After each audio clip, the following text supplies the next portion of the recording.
वर्तमान में गुजर रहा है।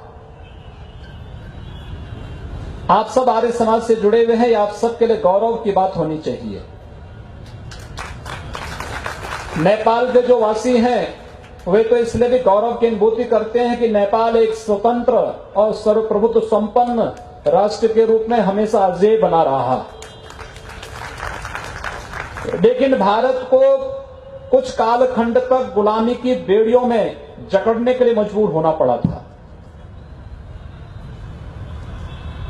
अगर गुलामी की उन बेड़ियों से मुक्त करने में किसी एक संगठन की सर्वाधिक भूमिका थी और उसने क्रांतिकारियों की एक लंबी फौज देश की आजादी के लिए, भारत की आजादी के लिए आगे बढ़ाई थी, तो वह था आर्य समाज।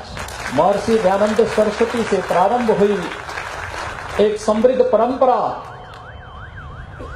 जिसने भारत की आजादी को लेकर के एक नया जज्बा पैदा कर दिया था। महात्मा गांधी ने स्वदेशी का आंदोलन बाद में चलाया और आर्य समाज इस आंदोलन को लेकर के बहुत पहले आगे बढ़ चुका था। महात्मा गांधी का भारतीय स्वतंत्रता के आंदोलन में आगमन 1915 में होता है, लेकिन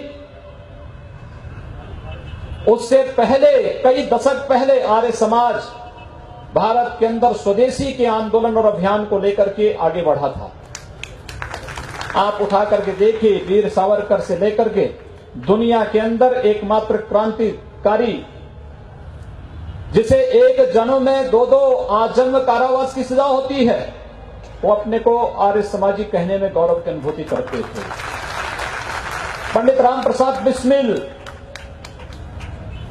एक लंबी परंपरा, लेकिन महर्षि दयानंद बनने के लिए जिस समर्पण की आवश्यकता है, महर्षि स्वामी श्रद्धानंद बनने के लिए जिस समर्पण की आवश्यकता है, आर्यवीरों अगर उसका अभाव होगा तो फिर इस संक्रमण के काल से समाज को गुजरना ही पड़ेगा।